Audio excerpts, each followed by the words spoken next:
Jadi pada pertemuan kedua ini kita akan membahas tentang instrumen atau alat ukur penunjuk arus searah. Seperti yang kita ketahui, ada dua jenis ya listrik yang kita pakai dalam kehidupan kita sehari-hari. Ada yang arus arah, ada yang bolak-balik. Ya. Kalau untuk arus arah banyak dipakai untuk komponen atau untuk alat-alat yang di situ arus lemah ya, seperti gadget itu pasti menggunakan sinyal atau listrik arus arah. Ya, biasanya pembedanya adalah kalau sumbernya dari baterai atau dari adaptor, ya, seperti laptop itu kan ada adaptornya. Nah itu listriknya DC. Radio, terus handphone, televisi dan lain sebagainya. Ya, yang di situ ada adapter atau menggunakan baterai itu berarti menggunakan arus searah. Kalau yang daya besar biasanya itu bolak-balik ya, seperti mesin cuci, pompa air dan lain sebagainya. Nah, untuk mengetahui listrik atau untuk mengetahui karakter listriknya seperti arus, tegangan, frekuensi dan lain sebagainya, kita butuh penunjuk ya, kita butuh sebuah instrumen. Nah, untuk penjelasan tentang instrumen kita mulai dengan penunjuk arus searah. Mengapa arus searah dulu?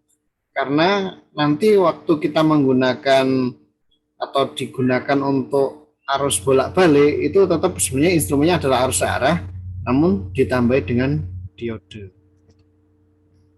Dan juga untuk penjelasan awal itu lebih mudah kalau kita menjelaskan yang dari penunjuk arus searah. Oke. Tadi di buku sudah Anda temui bahwa instrumen ini menggunakan instrumen permanen magnet moving coil. Ya. Nah ini untuk cara kerjanya itu menggunakan prinsip elektromagnet, magnet yang dibangkitkan karena listrik dan kumparan yang diatur secara sistematis. Ya, dasarnya seperti ini, kalau ada sebuah kumparan di area arus searah dari kedua sisi, ya, maka akan muncul gaya Lorentz. Ya. Nah, gaya ini akan memberikan momen sehingga dapat berputar pada sumbunya dan akan berhenti kalau sudah sejajar. Nah, kalau kumparan atau lilitan kawat tembaga ini diletakkan di sebuah medan magnet utara dan selatan, kita tahu bahwa medan magnet ini kan akan mengeluarkan gaya magnet ya dari utara ke selatan. Nah kalau di sini tiba-tiba ada sebuah kumparan yang dilewati arus, berarti kan ada gaya Lorentz ya. Kalau dia tidak sejajar maka ini akan muncul gaya tarik menarik dan tolak menolak. Untuk lebih jelasnya nanti akan saya kirimkan link video yang bisa Anda pahami secara detail bagaimana perjalanan arus dan gaya elektromagnetik sehingga muncul momen atau gaya tolak dan gaya tarik di medan ini. Oke. Nah, alat ukurnya ini menggunakan PMMC. Ya. Konstruksinya terdiri dari kumparan yang dapat bergerak bebas. Jadi ada sebuah seperti bingkai yang berbentuk persegi atau bujur sangkar ya, seperti bingkai. Lalu di bingkai itu dililiti dengan sebuah, nah ini ya, ini bingkainya, bentuknya seperti ini. Atau kalau lebih jelasnya yang ini ya, ini ada bingkai yang terbuat dari bahan aluminium. Kita tahu aluminium tidak terpengaruh oleh gaya magnet ya, jadi dia akan dilewati saja atau artinya tembus. Terus aluminium ini dililiti dengan kawat yang cukup kecil, sekian lilit. Lalu dia diberi as atau sumbu yang dapat bergerak bebas di sini. Jadi bingkai yang sudah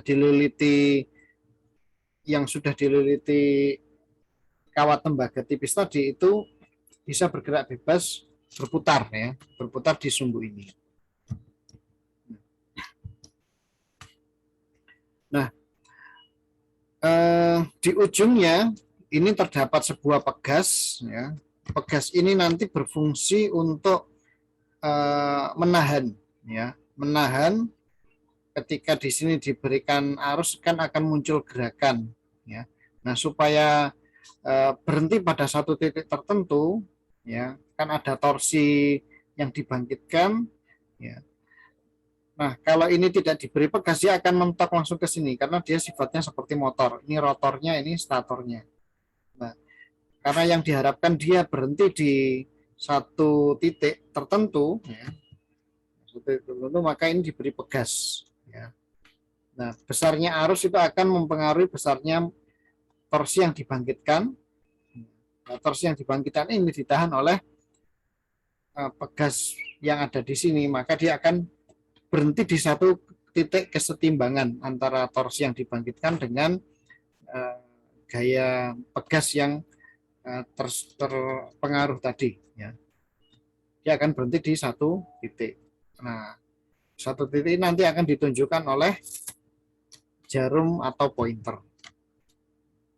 Nah, kalau lilitan ini sudah tidak dialiri arus listrik, maka dia akan kembali ke posisi semula karena pegasnya memiliki gaya ya. Setelah tadi ditekan, maka dia akan mengembalikan jarum ini ke tempat semula. Misalkan titik 0 sebelah sini, atau misalkan galvano biasanya berada di titik tengah untuk 0. Itu secara mendasar ya konsep untuk kumparan putar atau untuk PMMC. Nah,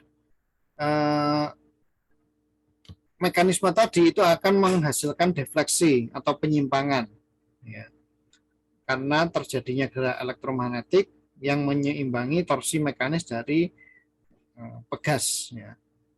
Nah, ini yang dimanfaatkan sebagai alat ukur.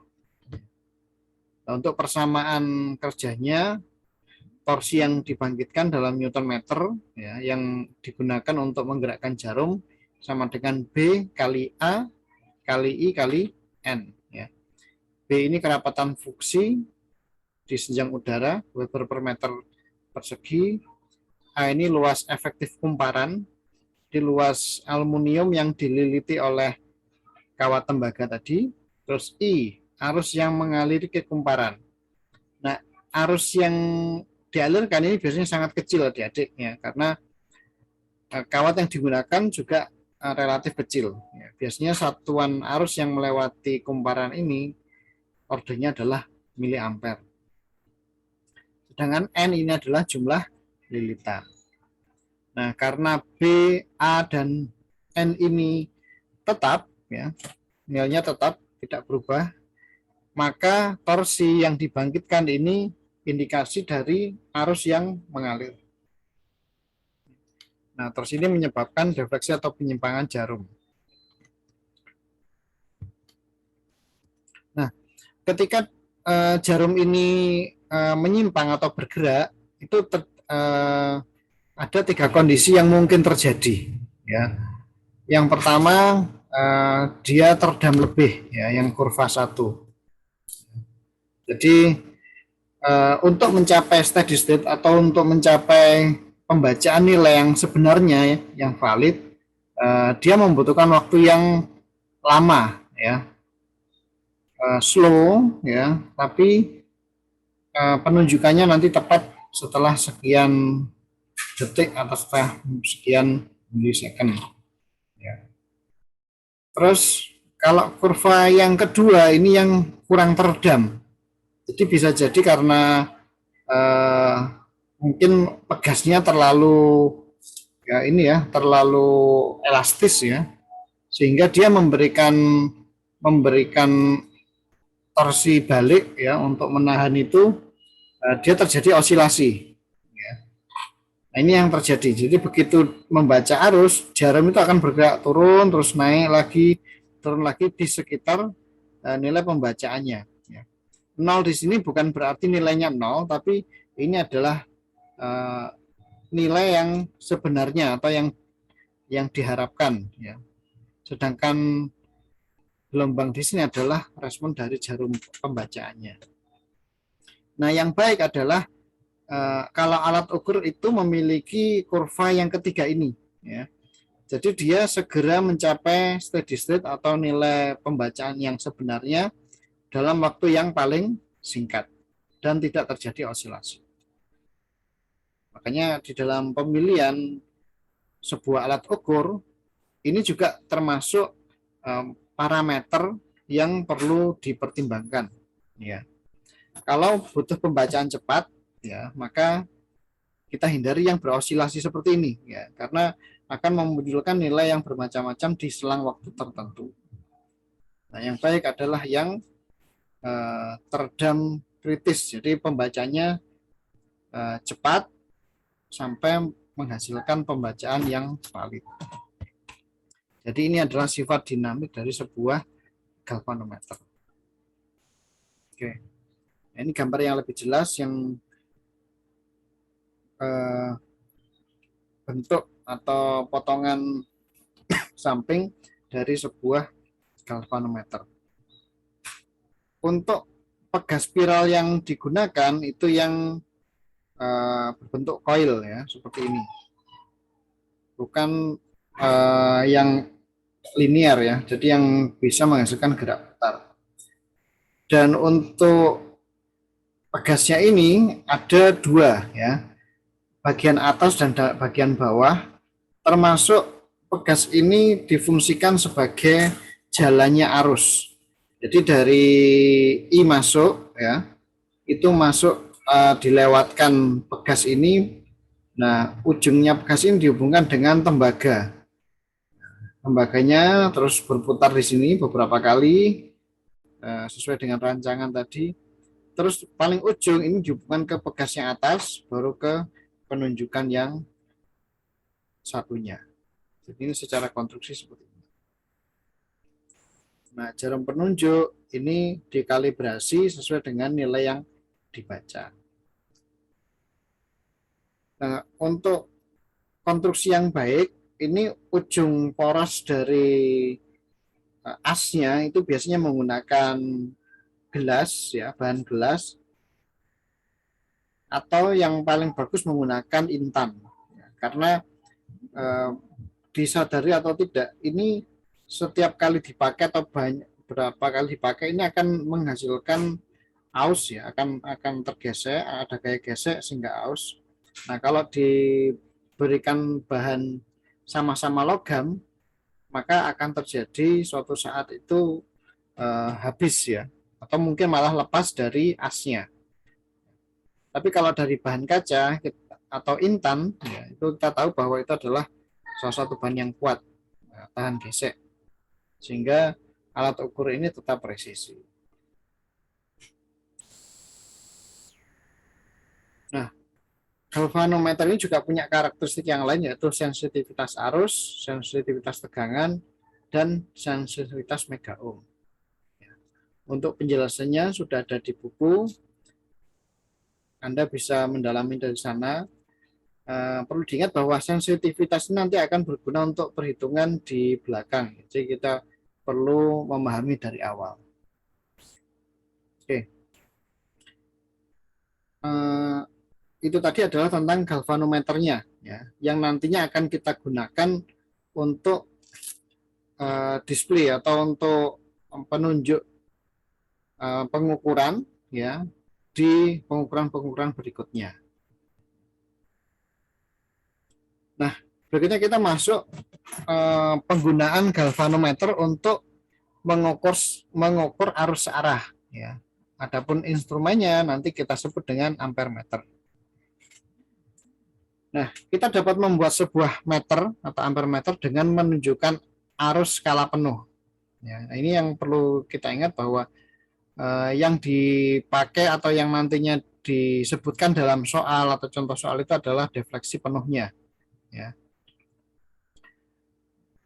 Nah, untuk menjadi alat ukur ampere, ya, kita tahu bahwa galvano tadi dibentuk dari kumparan kawat tembaga yang cukup kecil dan arusnya juga kecil, ya.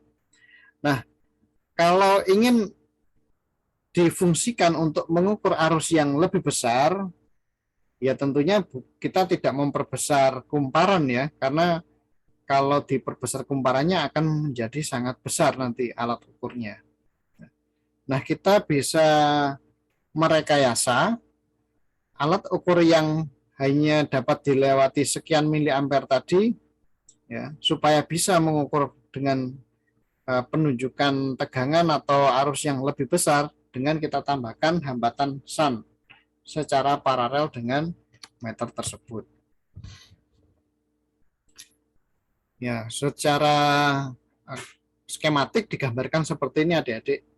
Kita ingat di RE1 ya, di hukum Kirchhoff ya, kalau ada arus yang mengalir di suatu penghantar, lalu di sini ada percabangan, maka arus akan terbagi.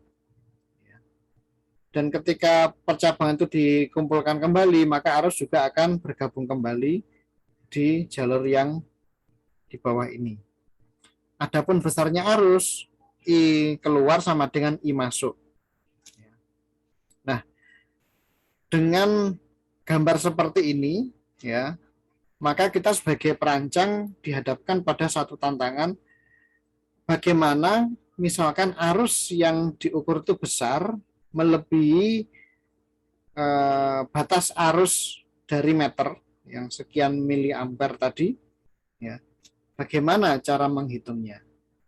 Nah, kita ingat bahwa arus itu akan lebih mudah atau lebih dominan mengalir melewati sebuah komponen yang resistansinya rendah, ya. Berarti dari gambar ini nanti yang perlu kita rancang adalah bagaimana RS itu supaya lebih besar atau lebih dilewati oleh arus, ya. Maka kita buat RS itu tentunya lebih kecil dari R meternya atau dari R galvanonya. Nah, itu sebagai dasar perancangannya, sehingga nanti arus akan lebih banyak lewat sini, sedangkan yang lewat di meter itu sesuai dengan batas ukur atau kemampuan dari galvanonya.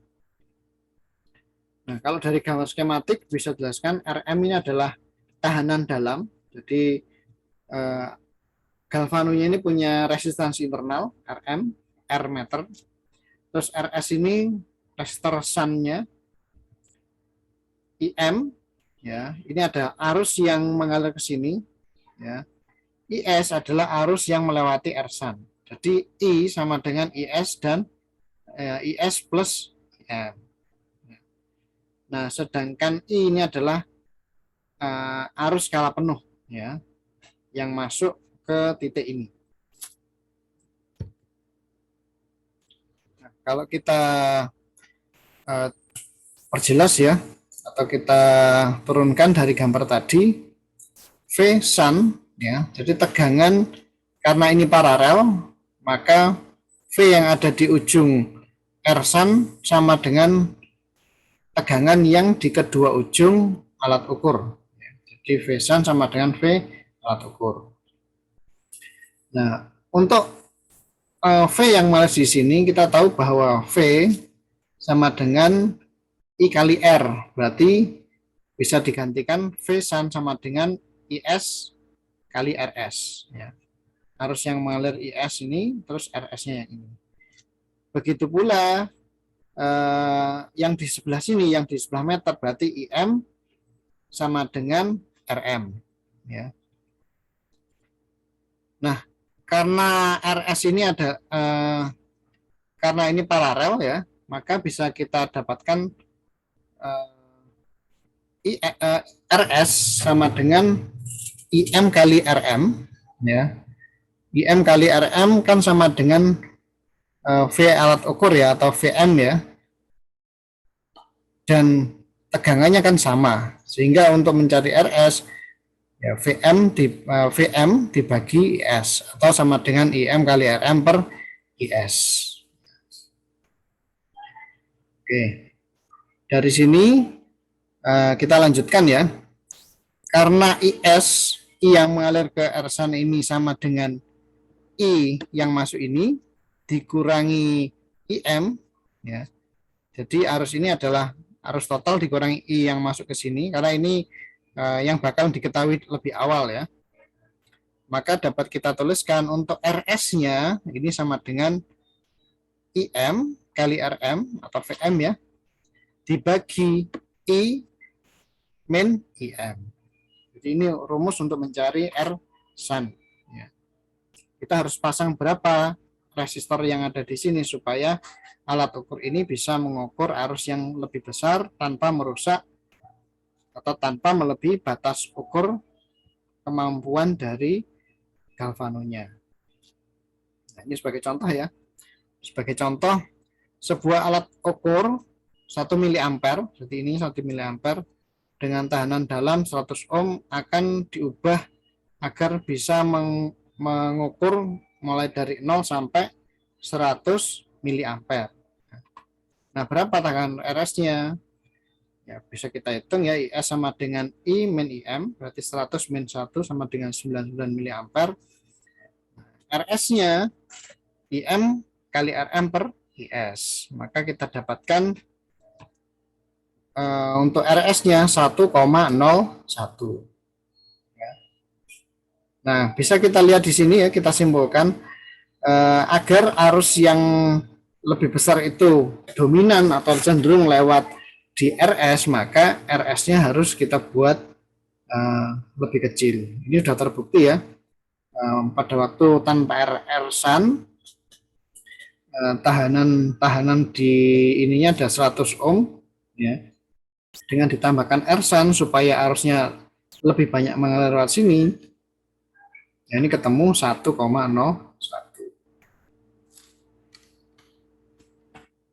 Oke. Nah, pertanyaan berikutnya nanti silakan dijawab di grup ya.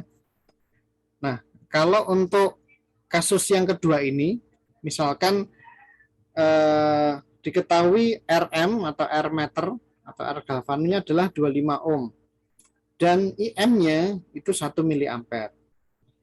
Ya.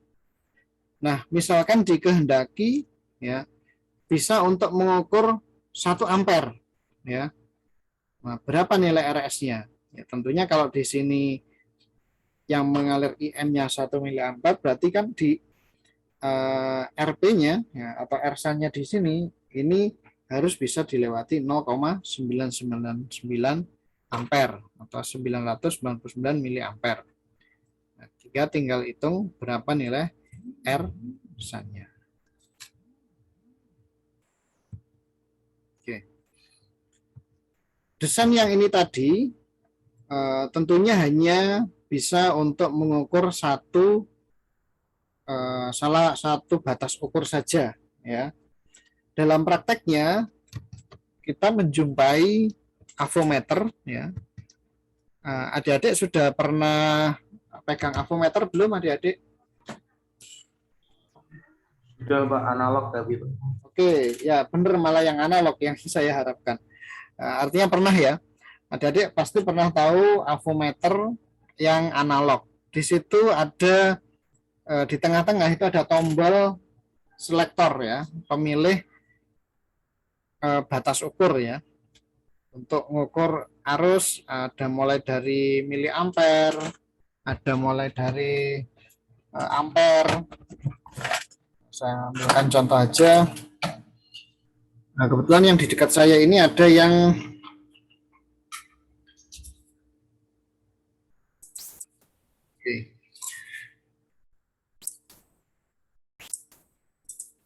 ya, ini kebetulan yang saya pegang yang tersedia adalah yang digital, tapi tidak ada masalah karena yang ingin saya sampaikan kepada Anda adalah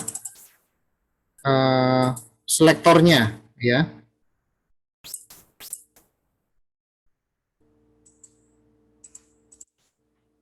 Oke. Saya ingin menyampaikan ini dulu.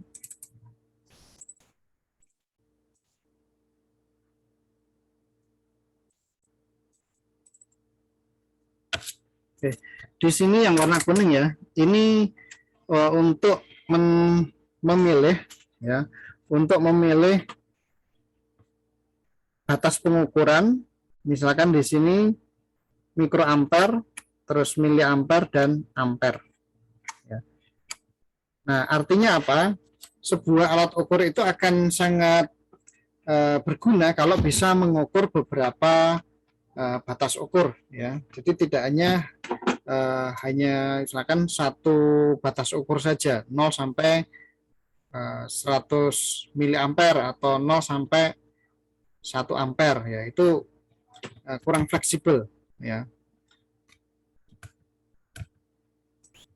Nah, kalau bisa mengukur dalam beberapa batas ukur itu akan sangat menguntungkan ya. Nah, salah satu caranya tentunya kita perlu menambahkan beberapa resistor ya, beberapa pilihan resistor agar bisa untuk mengukur beberapa batas ukur ya. Nah, kalau dari pengembangan yang rangkaian sebelumnya ini tadi ya, berarti kalau ingin menambahkan, berarti kita menambahkan beberapa resistor yang kita bisa pilih ya. Atau kalau digambarkan berarti kira-kira nanti seperti ini ya. Nah, pertanyaan berikutnya ya, dengan menambahkan beberapa resistor seperti ini maka akan muncul beberapa batas ukur ya. Misalkan dibeli nilai resistor yang berbeda-beda. Apakah rangkaian seperti ini sudah selesai adik-adik? Dengan menambahkan beberapa resistor ditambah selektor, rangkaian pengukurnya tetap. Apakah menurut Anda seperti ini sudah selesai adik-adik?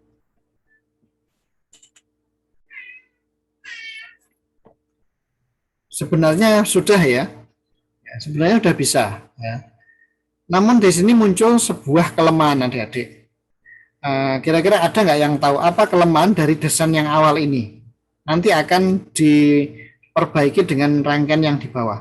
Tapi saya ingin Anda menjawab, kira-kira apa kelemahan dari rangkaian yang atas ini?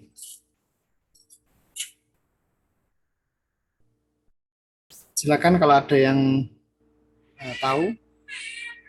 Mungkin dari bacaan tadi bisa menangkap kira-kira apa kelemahan dari desain yang pertama, yang atas. Ada yang tahu? Menjawab, Pak. Ya, silakan. Jadi yang untuk desain yang pertama ini mungkin kelemahannya itu lebih gampang lossisnya, Pak. Apa itu losses di, losses di sini yang gimana? Kayak ini, Pak, kayak apa istilahnya, pembacaannya itu tidak tepat. Jadi di sini menunjukkan misal dalam galvanometer, di sini menunjukkan pada nomor 1, tapi ntar pembacanya bisa kedua dan ketiga. Sebenarnya cara kerja selektor kan memilih misalkan misalkan sudah dirancang ya, RA untuk batas ukur 1 ampere, RB 5 ampere, RC 10, RD 20 misalkan. Sudah dihitung sesuai dengan rumus yang sebelumnya tadi. Ya. Lalu ditambahkan selektor. Kalau misalkan kira-kira pembacanya itu arus antara 15 sampai 20 ya, maka selektor ini saya pindah ke D. Seperti itu. Nah, tapi sebenarnya bukan itu kelemahannya. Nah, kira-kira ada yang tahu?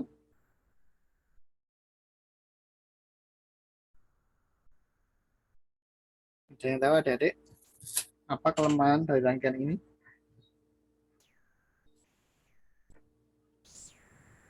Bentuk rangkaiannya, Pak. Gimana kalau rangkaiannya?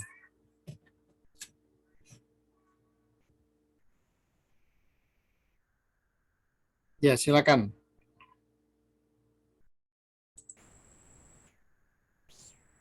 Misalkan nih, RM-nya sorry, langsung aja IM-nya gitu aja lah.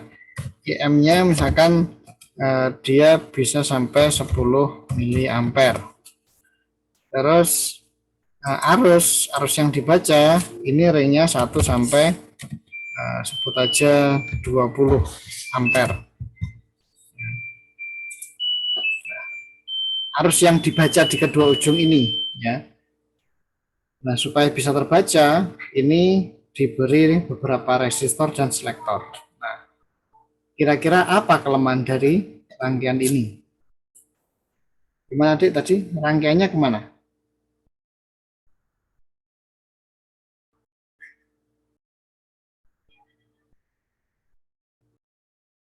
Oke, sekarang begini Riz, saya akan tanya ya. Saklar ya, ketika berpindah dari titik sebut aja titik A ke titik B, apakah secara otomatis langsung pindah atau ada jeda? Ada jeda, Pak. Ada jeda, Pak. Nah, ada jeda ya. Jadi ada satu waktu di mana dia lepas dari A tapi belum nempel dengan B. Ada ya? Pasti ada, gitu ya. Pasti ada. Nah, ini yang berbahaya adik-adik. Bahayanya di mana? Kalau rangkaian pertama ini masih terhubung dengan RA, ya berarti ini ada R-SUN, ya. Tapi ketika ini berpindah dari titik A menuju titik B dan jeda yang tadi itu lepas dari ini tapi belum nempel ke B, maka seolah-olah di sini kan akhirnya tidak ada R-SUN ya, ngambang kan? Ya apa enggak? Perpindahan dari sini ini akan ngambang. Ya. Walaupun ordernya sekian milisecond, ya, tapi kita tahu bahwa listrik juga sekian milisecond kecepatannya, gitu ya. Nah, sekian milisecond arus yang besar ini tidak dilewatkan R-SUN, ya, karena di sini mengambang titik A dan titik B, nggak terhubung dengan ground, maka arus yang besar, entah itu 1 ampere atau 20 ampere, ini akan langsung masuk ke galvano. Ya kan? Karena ini ngambang, ya seperti ngambang seperti ini ya, tidak nempel kemanapun. Nah, kalau tidak ada arus yang mengalir ke resistor, berarti arus ini kan lebih dominan lewat jalur yang atas ini tadi. Lewat jalur atas ini. Nah, arus 1 ampere ini sudah cukup untuk menghanguskan atau untuk memutus ya, atau merusak kumparan yang ada di galvano atau PMMC yang ada di sini. Nah, ini kelemahannya ya. Ini berbahaya. Nah, makanya diperbaiki dengan cara dirangkai dengan rangkaian yang kedua ini ya. Resistornya di seri ya, RA, RB, RC, dan ini seri dengan galvanonya ya. Artinya ketika ini pindah-pindah pun R-SUN ini masih tetap ada ya, masih tetap ada. Itu yang pertama. Sehingga untuk yang kedua ini kelemahan yang kita temui di rangkaian yang pertama itu bisa disolusikan ya. Jadi R-SUN selalu ada, tidak pernah putus ya. Beda dengan yang atas tadi, sehingga meternya aman. Nah, berikutnya untuk menentukan batas ukur, maka kita harus menghitung dari kombinasi RA, RB, dan RC ya. Kita ingat bahwa R-nya kan di seri ya. Ketika di posisi ngukur untuk batas ukur 10 ampere ya, maka R-SUN-nya itu adalah RA. R-SUN itu ditandai dengan dari plus ya, dari plus ini masuk ke ground ya, tapi tidak melewati ini tadi. Ini yang disebut dengan R-SUN, karena ini yang paralel dengan meter. Tapi jangan lupa RA ini walaupun paralel dengan meter, dia tidak langsung paralel dengan RM, tapi di sini ada RB dan RC yang diseri dengan RM. Ya, masih ingat di RE ya. Ini kan R-nya menjadi seri terhadap meter. Sehingga ketika posisi 10 ampere, RA-nya ini sebagai R-SAN, terus R yang meter ini sebenarnya gabungan dari RB, RC, dan RM. Berikutnya kita pindah ke sini. Ya. Kita pindah rangkaiannya atau batas ukurnya dari 10 ampere ya. Dengan dari 10 ampere menuju 5 ampere.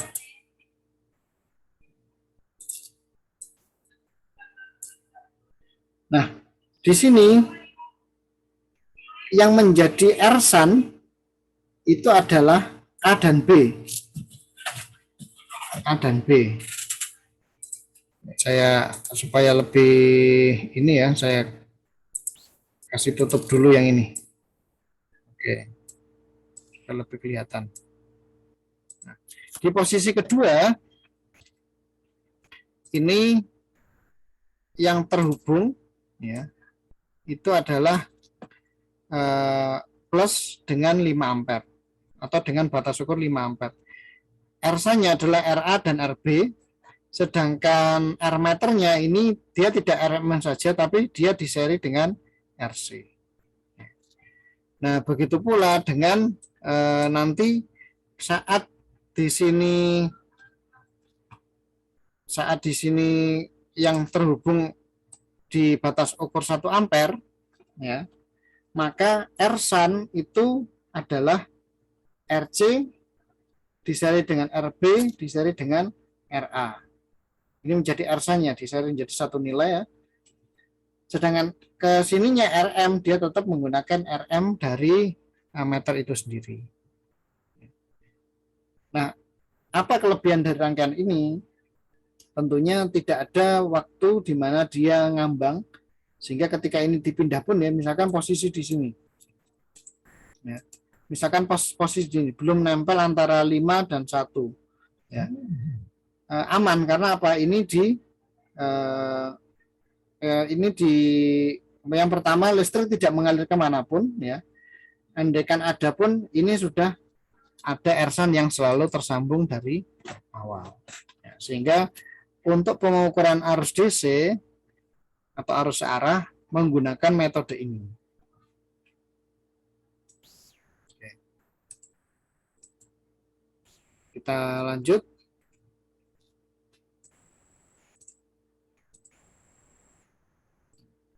Misalkan ini contoh soal, ya. Contoh soal rancang sebuah SAN Ayrton yang menghasilkan ampere meter dengan batas ukur 1 ampere, 5 ampere, dan 10 ampere. Ya. Gerakan D'Arson valve atau PMMC yang digunakan mempunyai tahanan dalam RM sebesar 50 ohm ya.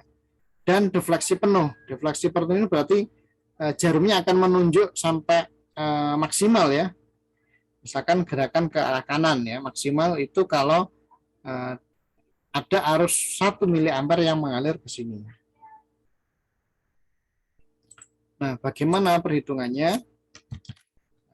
Untuk perhitungannya kita baca di buku yang saya bagikan tadi ya.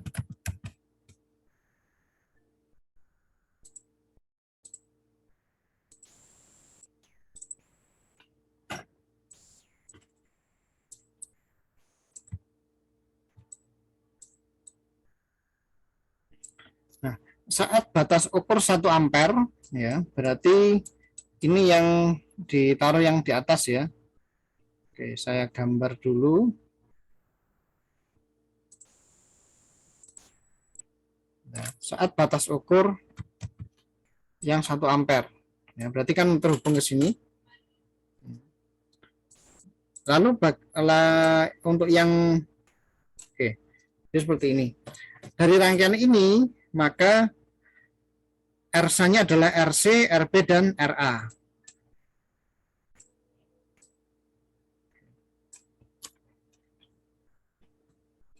Berarti RA, RB, dan RC paralel terhadap 50 ohm. Ya. Nah, karena alat ukur hanya memerlukan 1 miliampere, maka nanti kita setting agar sisanya atau yang 999 miliampere itu masuk ke RSAN atau RA, RB, dan RC.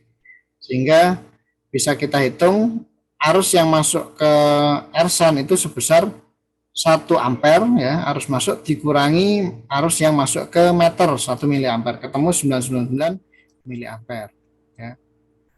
Sehingga untuk mendapatkan nilai RA, RB, dan RC kita bisa hitung bahwa R itu kan rumus dasarnya adalah V per I ya. Nah, V-nya bisa kita dapatkan dari ini ya. Dari I yang lewat sini dan R yang ada di sini. Kan itu sudah diketahui ya. I-nya 1 miliampere ya. Iya 1 miliampere, terus R-nya, R meternya 50 ohm. Dibagi arus yang mengalir di RSAN tadi 999 miliampere, sehingga ketemu RA plus RB plus RC sama dengan 0,05005 ohm. Ini kita catat dulu persamaan yang pertama ya. Berikutnya kita pindah ya, batas ukurnya ke 5 ampere ya. Ke 5 ampere berarti ke sini.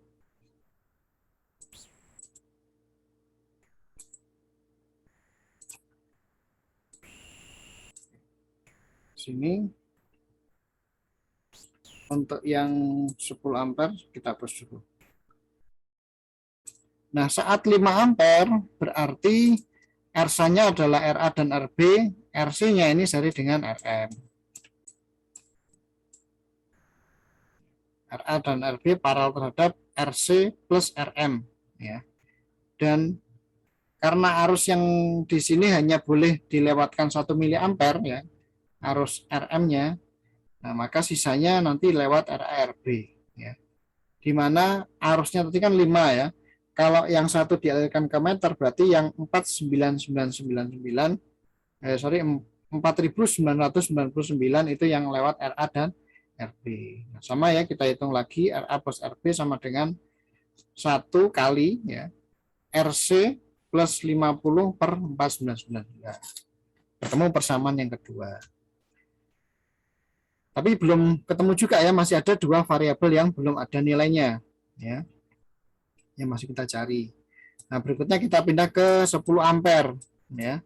Berarti yang ke bawah ini sudah bisa kita hapus ya. Nah, yang 10 ampere berarti RSA-nya adalah RA, terus RM ini seri dengan RC dan RB. Sehingga didapatkan ya untuk yang melewati RSAN sebesar 999 miliampere ya. Terus yang masuk ke RM hanya 1 miliampere, sehingga bisa kita hitung untuk mencari RA sama dengan 1 kali RB plus RC plus 50 ohm per 9999. Lalu kita selesaikan secara simultan, kita substitusikan ya persamaan 1, 2 dan 3, maka kita peroleh ya, misalkan untuk mencari RC ya, RC yang akan kita cari dulu ya, semuanya dikalikan 4999 RA plus RB plus RC ya, dengan 499 RA plus 499 RB, min RC sama dengan 50.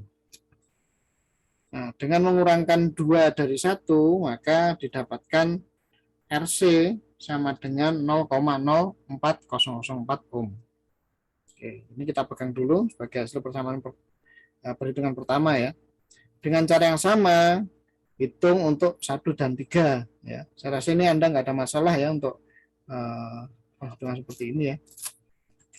Nah, dengan mengurangkan 3 dan 1 akan diperoleh 10.000 RB plus 10.000 RC sama dengan 450.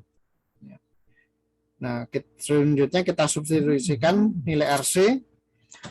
Ini akan mendapatkan RA nah, sebesar 0,005005. RB-nya juga sama 0,005005 ohm. Loh, kok kecil sekali nilai tahanannya? Iya, ya. Ersan itu memang nilainya kecil karena memang didesain agar bisa dilalui arus yang besar. Terus yang kedua, memang kita kesulitan untuk mencari nilai resistor yang sekian ohm ya. Biasanya di dalam alat ukur untuk mengukur arusnya di situ menggunakan sebuah kawat tebal ya. Kawat tebal bisa berupa logam, batang gitu ya. Ada yang berupa kabel tapi dengan diameter yang cukup besar. Ya. Lalu dihitung resistansinya. Ya. Kadang-kala di trim itu disesuaikan sampai didapatkan nilai yang sesuai dengan perancangan.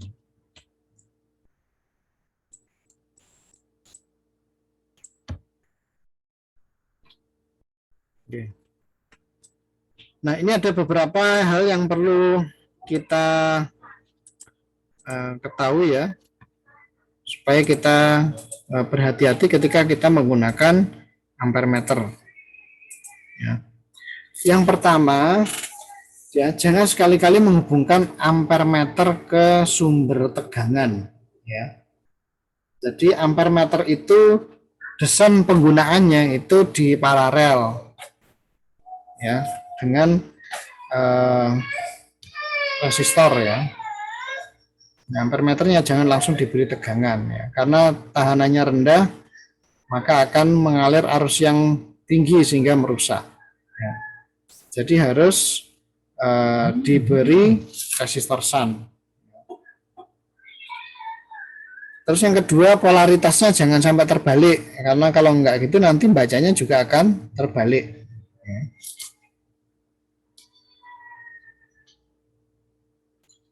Terus yang ketiga, ya, bila kita menggunakan alat ukur rangkuman ganda, yang dimaksudnya adalah alat ukur yang memiliki beberapa selektor ya.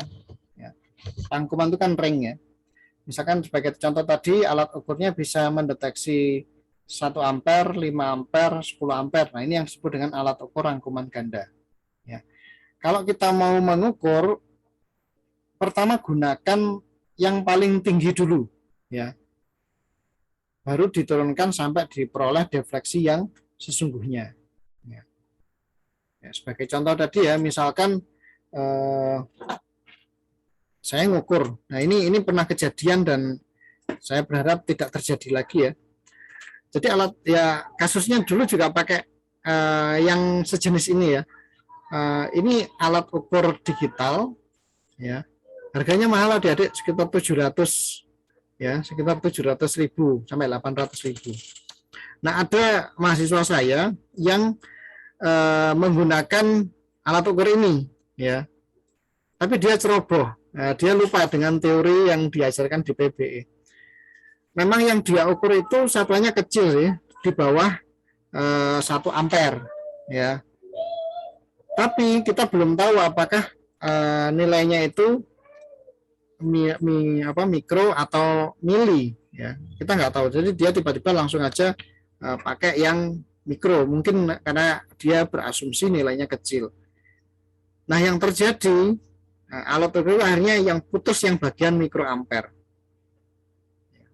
Nah, kalau sesuai yang di buku tadi, maka langkah yang benar adalah entah yang kita ukur itu besar atau kecil, mikroampere atau miliampere, kalau sama-sama tidak tahu, yang paling aman adalah letakkan di batas ukur paling besar.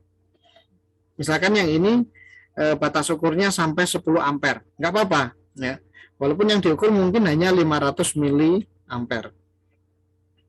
Kita taruh di batas ukur ampere yang paling tinggi, lalu kita baca nilainya. Ya.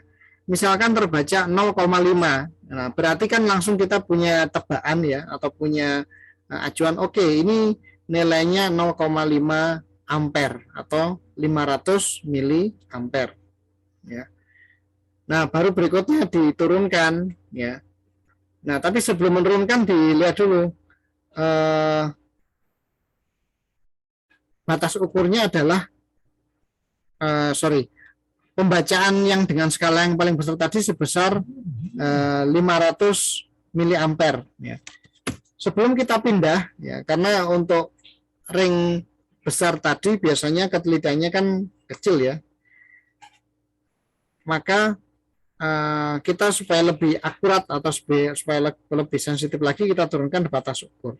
Tapi harus dilihat dulu berapa batas ukurnya. Nah, kita baca di sini ada keterangan ya, ada tulisan 400 miliampere max fuse ya.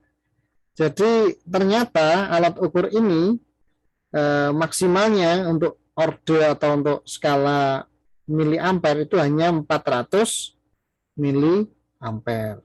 Nah, berarti kalau kondisinya seperti itu, berarti kita tidak boleh menurunkan ke miliampere karena sudah tahu bahwa ini di atasnya batas ukur yang sudah tertera. Ya. Nah, langkah yang benar bagaimana? Ya berarti kita tetap aja karena memang alat ukurnya sekian. Ya. Kalau Anda punya alat ukur yang ringnya misalkan 2 ampere, nah, nilai awal setengah ampere sudah diketahui, ya maka Anda boleh pindah ke batas ring berikutnya. Atau saya ambilkan contoh lain, misalkan ketika dideteksi di 10 ampere itu terdeteksinya adalah 0,13 gitu ya, 0,130 berarti 130 miliampere. Apakah bisa kita baca lebih detail lagi? Bisa, dengan syarat kita lihat. Oke, tadi tertera bahwa di sini maksimalnya adalah 400 miliampere. Nah, yang barusan kita lakukan di batas ukur 10 tadi itu terbacanya adalah 0,13 atau 0,130. Ya, berarti kan masih di bawah batas ukurnya. Oke, karena sudah yakin, baru kita pindah ke sini. Ya. Baru kita pindah ke rangkuman ganda yang kedua, yaitu maksimalnya adalah 400 miliampere. Nah, baru kita baca lagi, oh ternyata tidak hanya 0,13 atau 13 atau 130 miliampere, ternyata terbaca 0,137 misalkan ya. Nah, berarti itu adalah nilai yang sesungguhnya ya, dan nilai yang terdekat ya. Ya, lebih presisi daripada yang pakai batas ukur. Jadi intinya yang ingin saya sampaikan tadi, kalau Anda mengukur, pastikan Anda taruh di batas ukur yang paling besar dulu. Itu insya Allah aman, gitu ya. Insya Allah aman. Sama ya, tegangan. Nah, kalau yang di analog biasanya ada tegangannya. Ketika Anda mengukur tegangan, misalkan tegangan AC, biasanya disediakan itu 200. Bentar, saya ambilkan kalau yang ini sebetulnya ada.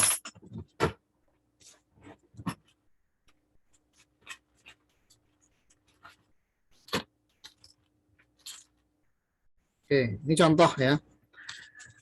Ini contoh avometer yang bisa untuk mengukur tegangan AC. Nah, di sini disediakan ada batas ukur 200 ya. Batas ukur 200 yang ini ya, 200 volt, gambarnya ini lambangnya V tak hingga ya, berarti ini bolak-balik.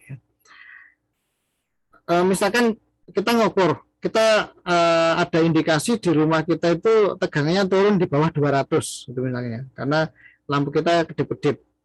Kita yakin, oh ini pasti drop ini karena listriknya atau lampunya kedip-kedip. Biasanya enggak ya. Namun dalam pengukuran tidak boleh seperti itu ya. Pasang dulu di 750 ya. 220 kan di bawahnya 750 tapi di atasnya 200. Nah, kita pasang di sini dulu. Terbaca berapa? Misalkan terbacanya 210 ya. Ya berarti harus tetap di sini ya. Kalau misalkan terbaca 195 misalkan. Nah, ini baru boleh Anda baca di batas ukur 200. Nanti akan muncul 200, sekian atau 195, sekian. Jadi itu yang dimaksud dengan kalau di rangkuman ganda itu usahakan ya, usahakan di set di batas ukur yang paling besar dulu. Oke. Ini untuk tugas ya. Untuk tugasnya nanti ditulis tangan di kertas A4, jarak spasinya 4, 2, 2, 2. Ini boleh Anda screenshot ya untuk tugasnya. Masing-masing dari Anda diminta untuk merancang sebuah ampermeter Ayrton ya. Di mana untuk posisi A ya, untuk posisi A berarti ini posisi yang paling kecil ya, yang atas sendiri. Nomor absen Anda dikalikan 20 ya. Satuannya miliampere. Berarti misalkan yang nomor 1 berarti batas ukur A-nya adalah 20 miliampere. Ya, yang nomor 2 berarti 40 miliampere. Terus yang posisi B ini nomor absen dikali 80, posisi C ini nomor absen Anda dikalikan 200 ya. Nah, saya yakin jawaban tiap orang akan berbeda. Kalau contohan dan sama, bisa dipastikan salah satu pasti salah gitu ya. Jadi nanti silakan dikerjakan sendiri. Gampang ini ya, karena sudah ada contohnya di e-book yang sudah saya bagikan. Untuk diketahui bahwa IM-nya 1 miliampere dan RM-nya 100 ohm. Ya. Nah, nanti silakan dikerjakan dulu, nanti di scan atau pakai foto ini ya, cam scanner itu atau sejenisnya boleh. Nanti akan saya infokan berikutnya, apakah dikumpulkan di grup atau di VLM. Ya. Biasanya pengumpulannya di VLM, tapi ini kan belum saya aktifkan ya. Nanti saya aktifkan dulu, baru saya share ke Anda link untuk pengumpulannya atau di folder mana di VLM 2 yang bisa Anda akses. Ini PR-nya ya. Untuk batas akhirnya berarti hari Senin, karena ini kan hari Rabu ya. Di hari Senin Anda kumpulkan supaya saya ada waktu setidaknya sehari lah, di hari Selasa itu saya koreksi dulu atau saya cek. Ya. Paham ya tugasnya ya? Izin bertanya, Pak. Iya, silakan. A44222 itu apa ya, Pak? Spasi, Dek. Jadi kalau ini anggap aja kertas A4 ya, layarnya A4.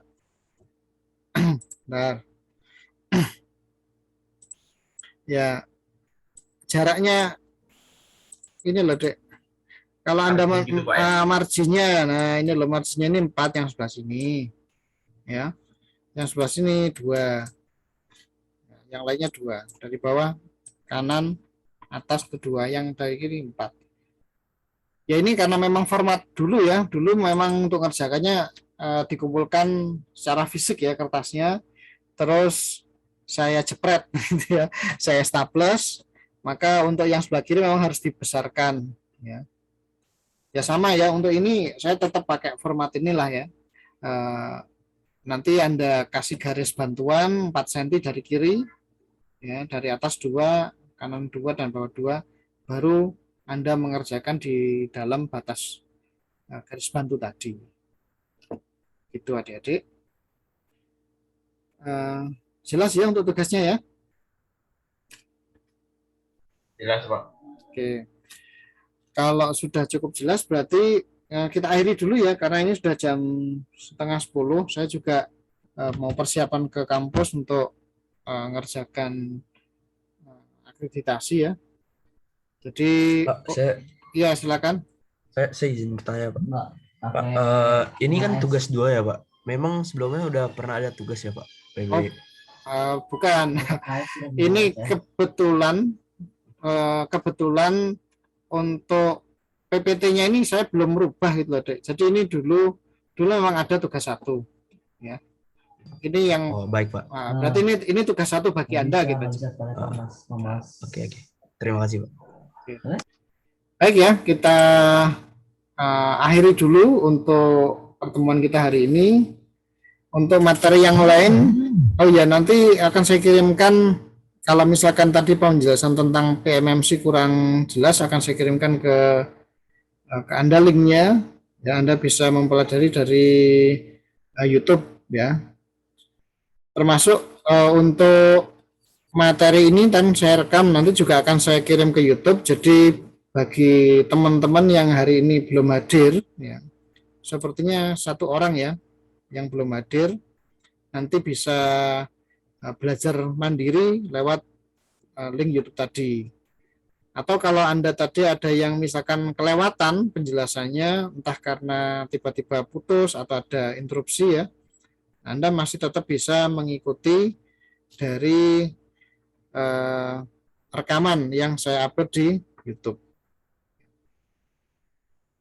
Oke adik-adik, untuk pertemuan kita